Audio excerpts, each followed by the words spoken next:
Welcome into a new week of all things people, power, and politics on Detroit's only nightly political talk show. This, my friends, is The Pulse. I'm Roop Raj. It's that half hour a day where you can just toss that phone aside and get the straight facts and not get stuck in that social media echo chamber. We have a lot going on tonight. President Trump says he's not joking when he says he's looking at ways to serve a third term as president. But even if he wants that, it's not allowed. We're breaking down what the Constitution says and talking with Oakland University political science professor Dave Dulio. Plus, Lieutenant Governor Garland Gilchrist is in Studio C tonight talking about his run for the state's top job, his goals for Michigan, and his message for you. But we begin tonight with those massive auto import tariffs taking effect just 2 days from now. Experts say Metro Detroit might feel the impact more than anywhere else. The dean of the Auto Beat, Autoline's John McElroy, says between price hikes and possible supply chain disruptions, car sales will likely go down. And one dealership owner says his lots have been hectic ahead of these taxes taking effect. The auto industry catches a cold, Detroit gets pneumonia. We depend so heavily on the automotive industry that if it gets impacted, Detroit and Southeast Michigan feels it the most. Customers are coming out, they're calling, they're interested in making sure that they buy a car in anticipation of the tariffs kicking in. Now, the White House expects to raise $100 billion every year because of these tariffs, but that's complicated because U.S. automakers get parts from all over the world. And Wednesday is the same day those reciprocal tariffs President Trump's been talking about take effect as well. So it'll be a busy day. We'll be covering it every step of the way. Now to the president's push to dismantle diversity, equity, and inclusion efforts at not only the government level, but also colleges and universities. We talked a lot about this last week after U of M got rid of its DEI programs and offices. And that led to the president posting this on Friday. It's a clip from The Pulse from that night, right here from our show, where we were introducing the story as we do every night here, covering it and analyzing it like we do every news story here on The Pulse. In fact, the president quoted our words here from our intro to that story. And we worded it this way because U of M said the reason they got rid of their DEI programs is because of that new guidance from the Trump administration and threats to funding. If you want to go back and watch our coverage, scan the QR code right there at the bottom of your screen or go to the Pulse section of your Fox local app. Now to the comments that sparked a firestorm over the weekend. President Trump saying he's seriously looking at ways to run for a third term in office. You'll remember from your civics class, perhaps, that simply put, that's not allowed. The Constitution bans it. We'll dive more into that in just a second. But first, the president told Meet the Press anchor Kristen Welker in a phone interview that he's not joking about trying to serve that third term, adding, quote, there are methods which you could do it. He's made comments in the past about this, too, with many thinking he was kidding. So many people are saying, you've got to run again. They love the job window. Most importantly, they love the job window. It will be the greatest honor of my life to serve, not once, but twice, or 3 times, or 4 times. Well, here's the deal. That's just not allowed. And it hasn't been since after President Franklin D. Roosevelt served 4 terms in office. You see, it was an unwritten tradition that our country's first president, George Washington, started, and all subsequent presidents followed. That was until FDR. Now, here's what Section 1 of the 22nd Amendment says on term limits. We'll go to school for a moment here. No person shall be elected to the office of the president more than twice, and no person who has held the office of president or acted as president for more than 2 years of a term to which some other person was elected shall be elected to the office of the president more than once. So basically, what that second part of that is saying, if a vice president takes over a sitting president's term and they serve that term more than 2 years, they can only have 1 more term in office. Now, during that interview, Trump also acknowledged he's considering an idea where VP Vance runs for the top job and then passes the job off to Trump. But assuming Trump was Vance's running mate, that wouldn't be allowed either. And this isn't according to us at The Pulse. This is the 12th Amendment. Take a look. It says no person constitutionally ineligible to the office of president shall be eligible to that of vice president of the United States. And keep in mind, after the vice president, there's the constitutional line of succession. But that line excludes people who aren't constitutionally eligible. Say, for example, if someone is not a natural-born citizen or, in this case, constitutionally ineligible from serving again.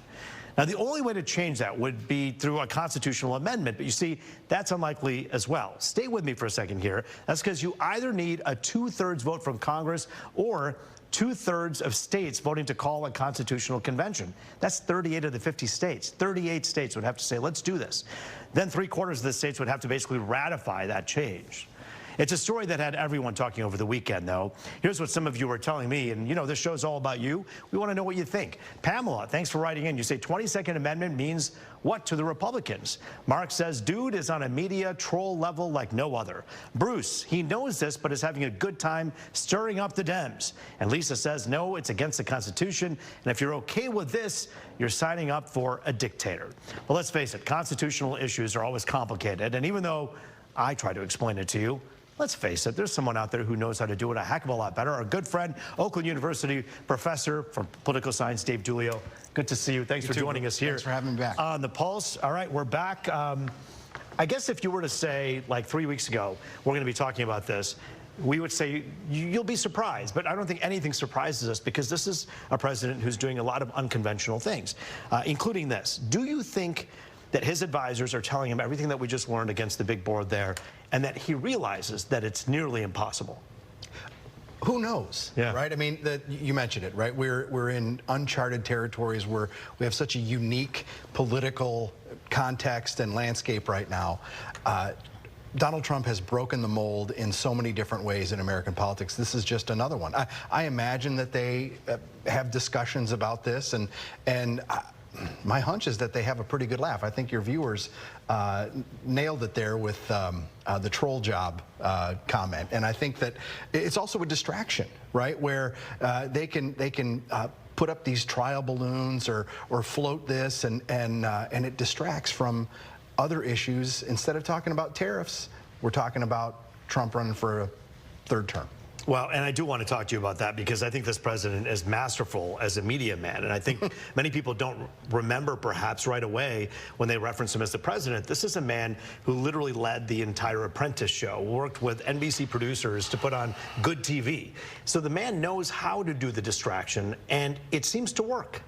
It does, and he has done this for the entire time he has been in public life, right? That he has been in the political world. It's nothing new. And we're going to see it for another 3 3/4 years. I want to ask you a little bit about the 38 states ratifying a constitutional amendment. They would have to call a constitutional convention. Unpack that for us. Even though we kind of talked about it, I want to know what that would look like. There's no chance. I mean, that's really where it comes down to. We are in this, as you know, incredibly polarized, incredibly partisan atmosphere. And there's getting a routine. Not that any constitutional amendments are routine, but getting a non-controversial one would be difficult, given the hoops that have to be jumped through, the hurdles that have to be carried.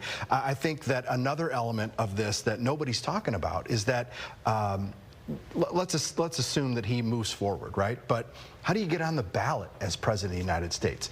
Ballot access is controlled through the states, not at some federal level. It's controlled by secretaries of state. And that's on purpose. So Absolutely, the president doesn't have that kind of no doubt about it, right? So if something were to move forward, if they tried to be serious about this, it would be the fastest lawsuit filed that you can imagine by Democratic secretaries of state. I assume that, well, she won't be Secretary of State when this happens, but somebody like Jocelyn Benson in Michigan, Democratic Secretary of State, would file a lawsuit like that based on the constitutional provisions that you went through so well at the big board. You know, I think it's so interesting because you have charismatic leaders. There was a guy who ran for governor in Louisiana and just such a charismatic leader, and he wasn't able to run again because he got in trouble with the law.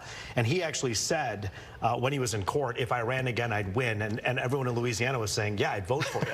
Here you have 70 million plus Americans, our neighbors, our friends, our relatives, people that we know, who support the MAGA movement. If President Trump is simply setting up the buzz around the next iteration of that, that could just be J.D. Vance or somebody else.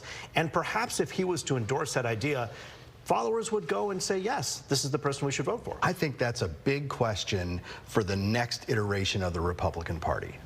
In 2028 and beyond, I think the big question for Republicans is, what do they do post-Trump? And maybe part of this is them trying to figure that out themselves, because I think there's some evidence out there that would suggest that there are a lot of those 77 million people that voted for Donald Trump who will vote for Trump, but nobody else. And maybe they could be convinced to vote for J.D. Vance. I'm not so sure about it. I think there are a lot of those voters who are Trump supporters first and Republicans second, and I think that's a problem that the Republican Party's got to deal with moving forward. Last question I had for you was about the news of the day. We talk about the tariffs. Here we are on the eve of those big tariffs coming in.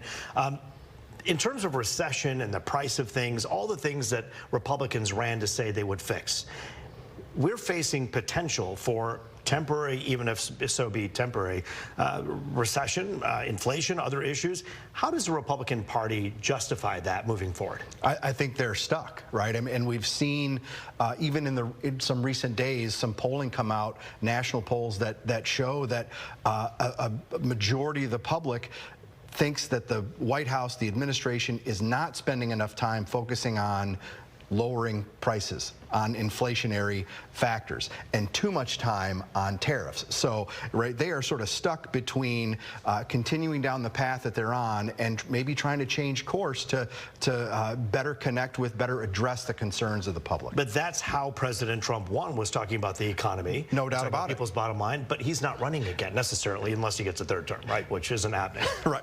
True. I think that you talked about messaging before. I think that the White House has done a bad job messaging on tariffs. I think my hunch is that they're going to try to play the long game here and say, well, we're going to impose these tariffs now, and that'll come back to benefit us in the long run with companies coming back and maybe building plants here, making things here, and then selling American goods. They have not done a very good job explaining that. I think it has their actions have just turned up the ratcheted up the worries of people more than decreasing them. Yeah, it's interesting because if they did political ads post-elections, which would be unreasonable, they could have someone like Sean Fain say, I'm on board with President Trump's tariffs, because this is a guy who supported Biden who says he likes Trump's ideas about reciprocal tariffs. He does, and he thinks that it's going to pay off down the road, right. Certainly not in any immediate way, and therefore it will come back to benefit his members of the UAW. We just got to put you on the payroll here on The Pulse and come back and talk to us again tomorrow or the day after. So much going on, and we thank, of course, Dave D'Elia with Oakland University for your time today. Thank you. Up next, this man, Lieutenant Governor Garland Gilchrist, is trying to do something that's never been done before. Why he thinks he can not only become the state's first black governor, but the first lieutenant governor to win the top job. You're watching The Pulse here on Fox 2.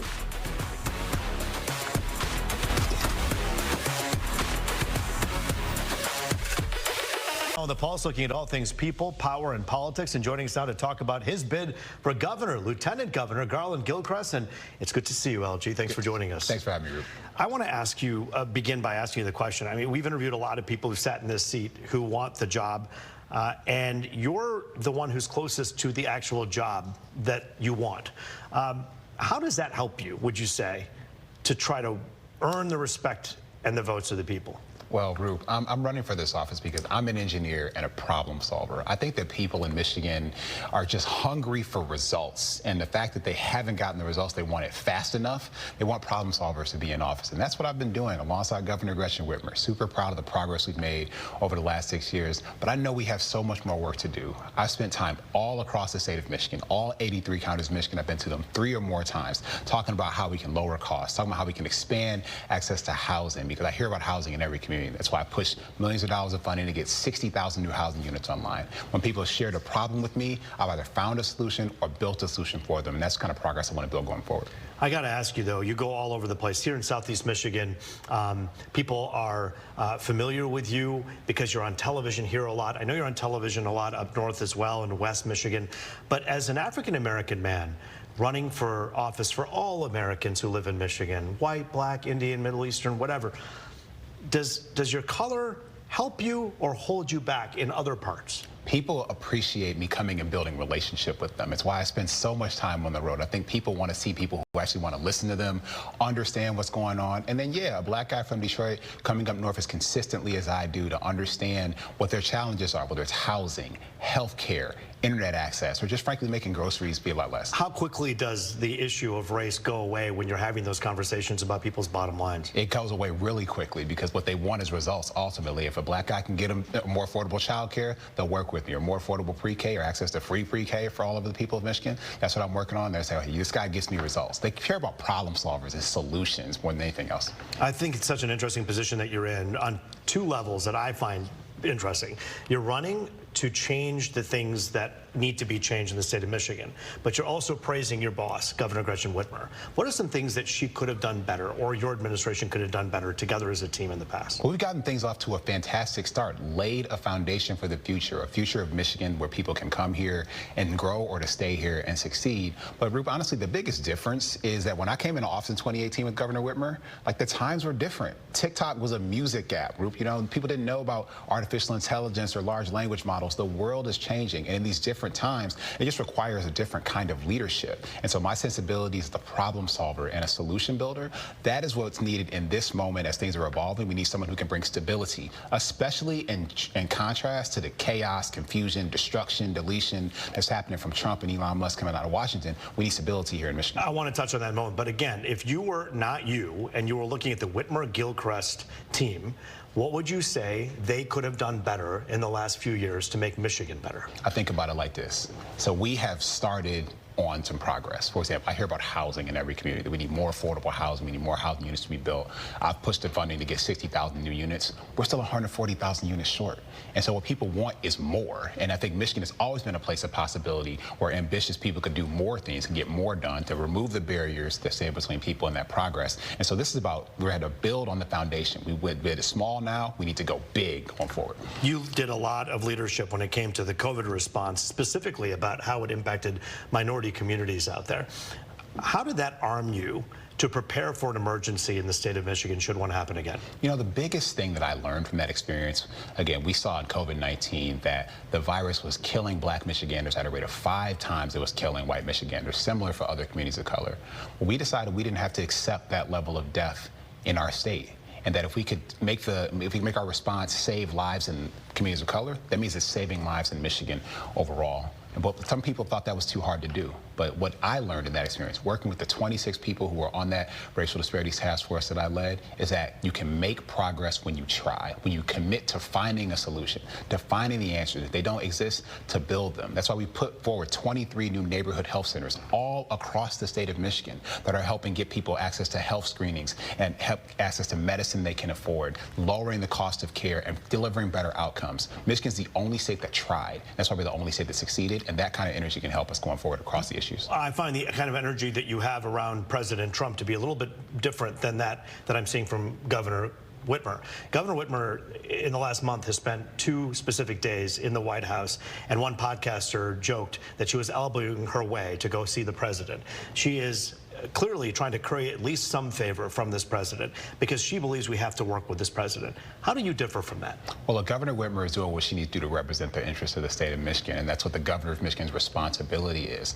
I also know that when people are coming for the people and the interests of the state of Michigan, it is my job to stand tall for them and protect and defend and promote our interests. And so when I see someone attacking, for example, VA hospitals in Michigan, that's why I stood with the workers and the veterans who would be affected by Veterans Administration cuts to that hospital in Ann Arbor or to the Dingle Hospital here in Detroit, and to make sure that we know that those services, those service providers are saving veterans' lives. So when people are coming from Michigan like that, I'm going to stand tall and defend them. Stand tall, defend them, but you also have to work with the administration that's giving out these federal funds. How do you do that? That's quite a balancing act. Our job is to make progress. And again, so I'm always going to find a solution. And so we're in communication with people who are about getting things done. But if someone doesn't want to find a solution, I'm going to find it around them.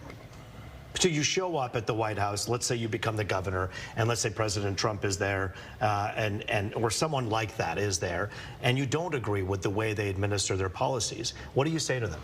We say, hey, let's figure out a solution. But here's what I know. The people of Michigan need their health care to be affordable. The people of Michigan, the farmers of Michigan, need to make sure that they have a market for their crops that's been cut because of the president's cuts to other parts of what the federal government is going to spend on. They need to make sure that Michigan's economy continue to be one of the future. You know, Rup, I've done a lot of work to make sure, for example, that small and growing businesses can find resources in Michigan through things like the Michigan Innovation Fund that I started so they can grow. I'm a two-time recovering entrepreneur. I tried to raise money for a technology business in 2006 here in the state of Michigan. It was hard, but it'll be different now because of the innovation fund that I helped start. And to work with this administration to continue to use federal resources to partner on those kinds of programs. I think we can do that kind of work. You have a list of people that also want the job who are running right now. They've all been invited on the show. We thank you for joining us on the show on the Pulse here tonight with your thoughts and your views. Thanks Good to see you. Lieutenant Governor Garland Gilchrist. Yes, thank you. Great to have you on. President Trump targeting an issue that President Biden tackled during his time in office, how he's going after ticket scalpers and price gougers. You're watching The Pulse on Fox 2.